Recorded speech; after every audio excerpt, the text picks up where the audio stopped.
Praznujemo 20. obletnico zagotovo najpomembnejšega dogodka v slovenski raziskovalni zgodovini.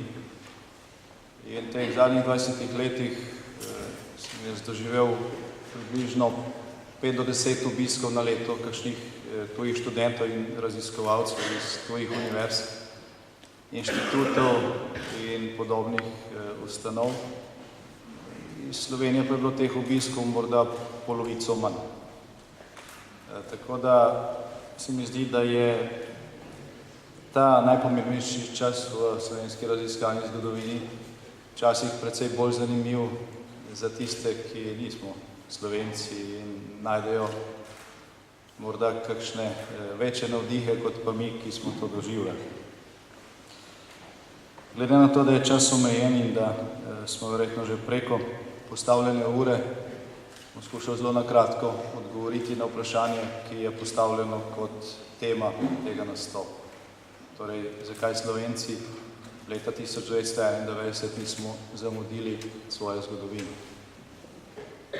Natančneje rečeno, zakaj nam je ravno takrat uspelo, ne pa že kdaj prej, in zakaj je uspelo nam, ne pa tudi komu drugemu, ki je bil takrat ali pa v kakšnem primerljivem času v podobnem položaju.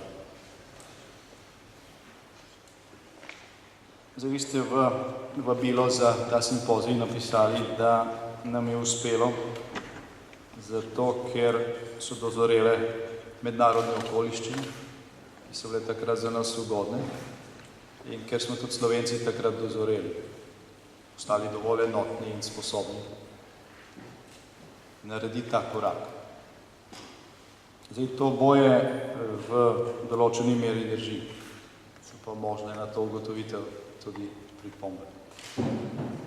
Oziroma, jaz mislim, če skušam že na začetku konkretno odgovoriti na to samo postavljeno vprašanje,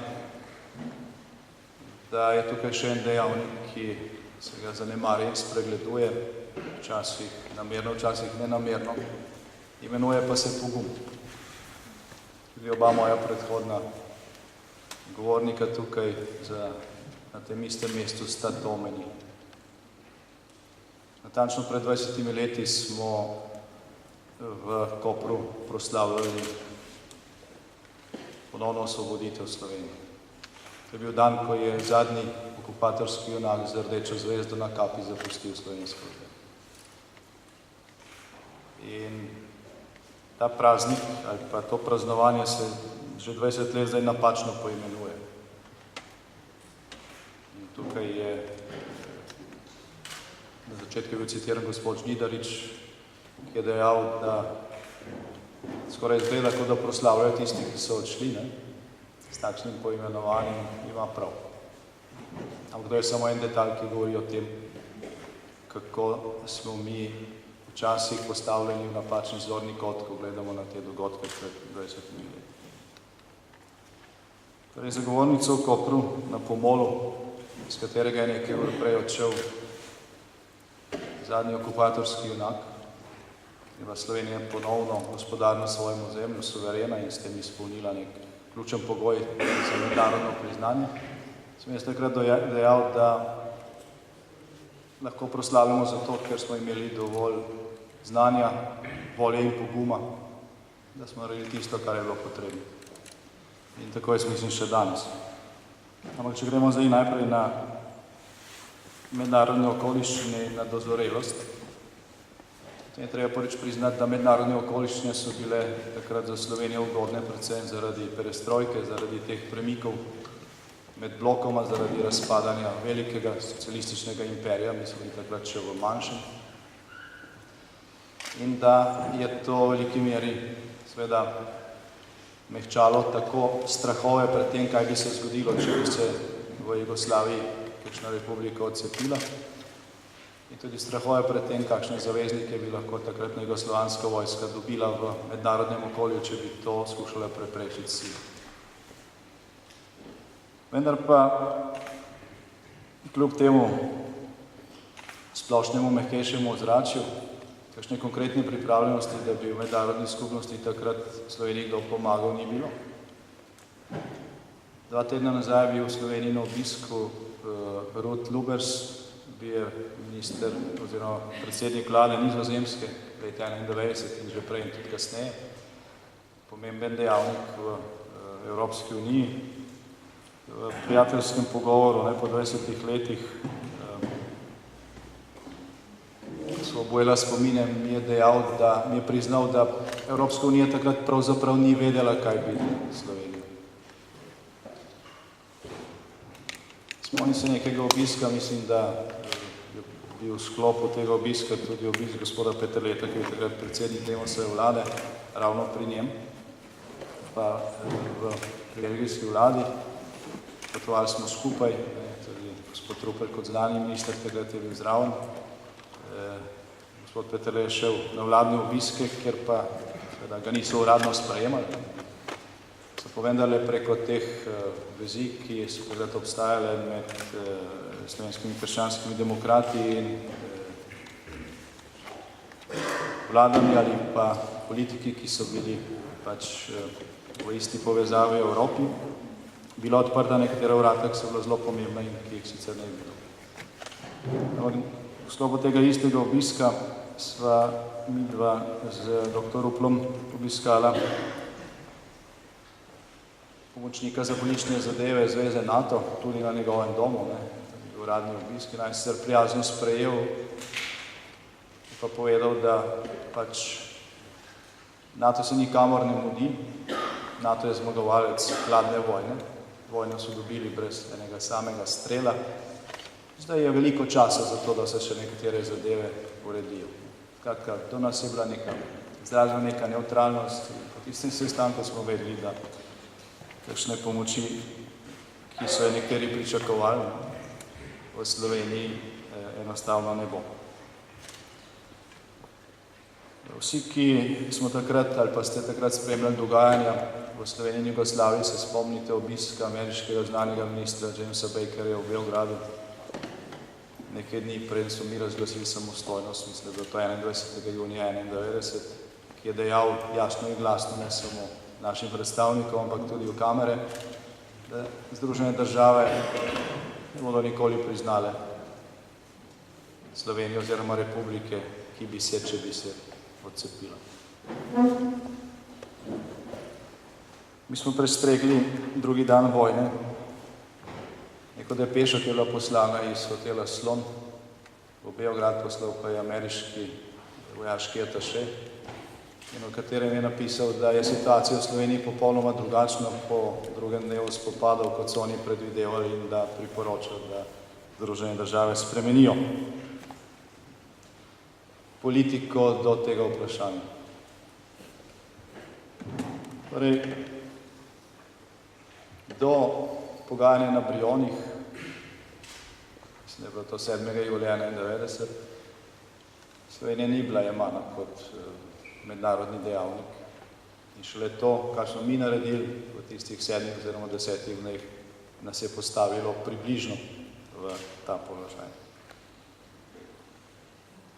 Če skrajšam te ugodne mednarodne okoliščine ali pa tako imenovane ugodne mednarodne okoliščine, nam ne bi prav nič pomagale, kolikor si Slovenija sama ne bi pomagala. Drugi tak splošen razlog naj bi bila dozorelost naroda. O tem smo se veliko pogovarjali v krogih Demosa takrat. Jože Pučnik je imel nekaj zelo lucidnih ugotovitev v zvezi s tem, ali smo dozoreli ali nismo dozoreli in kdaj se bo to stehtalo. Spomnim se, da je nekoč dejal, da je narod že večkrat, slovenski narod že večkrat v svoji zgodovini dozorel za ta korak, vendar mu niso dopustili, da bi ga naredil. Nikoli prej ni bilo možno v nekih demokratičnih pogojih izpeljati plebiscita, referenduma in vprašati ljudi, ali ste za to, da živite v samostojni državi. Sem prepričan, da bi že velikokrat prej, če bi bilo takšno vprašanje postavljeno, bil odgovor podoben. Morda ne 90%, ampak bi bil pozitiven. Ne glede na različne druge slabe izkušnje. Torej, nastanek Demosa, vzpostavitev pogojev za funkcioniranje formalne demokracije, prve demokratične oziroma svobodne, ne, pa bom rekel popolnoma fair volitve, so vzpostavile pogoje, da se je ta dozorelost sploh lahko izrazila. Če teh pogojev ne bi bilo, nam seveda ne bi nič pomagalo. No, zdaj ob koncu še nekaj o pogumu. Jaz mislim, da je bil velik pogum misliti samostojno Slovenijo v času med leti 1945 in 1990. Veliko ljudi je za ta pogum plačalo življenje, veliko z zapori, na tisoči so to plačali z izgnanstvom v tujino. Večina njih je tam danes tudi pokopanih. Zdaj, velik pogum je bilo misliti to doma, zapisati to v kakšno revijo z nizko naklado, zapisati to v kakšen bilten na ciklostilu, zapisati to v ta proglas slovenskih intelektualcev, ki nastal v Rimu, o katerem je prej govoril gospod Peterle. Kajti ne samo, da bi lahko marsikdo za to bil kaznovan oziroma da bi čutil posledice, veliko teh je dejansko čutilo posledice takšnega ravnanja. Ampak misel je pač preživela.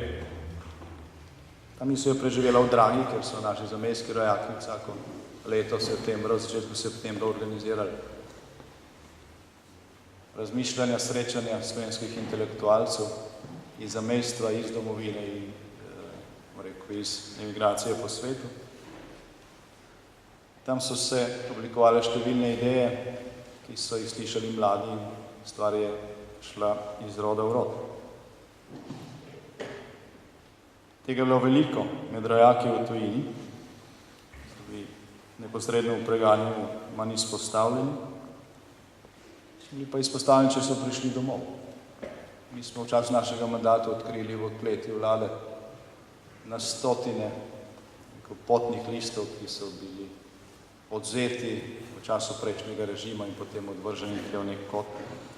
Ljudem, ki so prišli nazaj domov, ki niso česar zagrešili in jim seveda ni bilo tudi nič možno očitati, so imeli morda tudi že kakšno drugo državljanstvo in se jim je prejšnja oblast maščevala tako, da so jim enostavno vzeli potni list in se on potem lahko 10 let pritoževal. Glede tega je imel vrsto sitnosti. Tega je bilo na stotine. Velik pogoj je potreben za to, da nekaj mojih prijateljev in somišljenikov, ko so bili aretirani leta 1988, organizirali odbor za varstvo človekovih pravic. Ne samo, da so se bali, oni so lahko upravičeno pričakovali, da se nam bodo pridružili zaporu. Samo to, da je stvar dobila zelo hitro veliko širino, jih je pravzaprav rešilo. Ampak če tega ne bi bilo, mislim, da ne bi bilo možno govoriti o slovenski pomladi. Ljudje ne bi kar sami prišli na kongresni trg in stvari bi se obrnile bistveno drugače, tako zame osebno in tiste, ki smo bili v zaporu, kot seveda za tiste, ki so ali pa smo na tej podlagi potem gradili slovensko demokracijo. Velik pogum je potreben za ustanovitev nove revije in predvsem za izdajo 57. številke. Veliko stavkov iz te številke je direktno sodilo v okvir takratne jugoslovanske kazenske represivne zakonodaje o sovražni propagandi, rušenju ustavne ureditve in tako naprej. Ljudje, ki so te stavke pisali, niso bili neuki, oni so vedeli, kaj to pomeni. Kljub temu so tvegali. In ta program je bil potem ključen. Demos ga je v bistvu posvojil v obeh ključnih točkah in ta program je zmagal na demokratičnih volitvah. Velik pogum je bil potreben za ustanovitev novih strank. Tudi tukaj so ljudje, ki so šli v to. Danes se to že bolj konkretno ve, ker nekaj arhivov se je ohranilo. Tudi tako izpostavljeni represiji, zasledovanju, prisluškovanju, vsakovrstnim potikanjem takratne službe državne varnosti. In za vsakega od njih je bila nekje pripravljena zaporniška celica. Tudi na zaprtem območju Kočevske Reke, če bi drugje zmanjkalo prostora. Velik pogum je bil potreben za ustanovitev manevrske strukture narodne zaščite, katere cilj je bil, da obvaruje Slovenijo pred agresijo.